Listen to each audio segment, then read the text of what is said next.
Përplasja mes Donald Trump dhe Papa Leo është tashpërsuar edhe më tej. Presidenti amerikan e sulmoi për herë të dytë këtë javë atin e shenjtë në rrjetet sociale, duke i quajtur të tmerrshëm, ndërsa reagimi i Papës erdhi me një mesazh të fortë për paqe dhe respekt.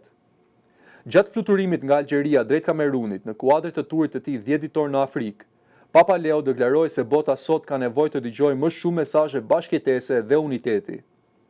Ai theksoi se pavarësisht dallimeve fetare, kulturore apo mënyrës së jetesës, njerëzit mund të jetojnë së bashku në paqe.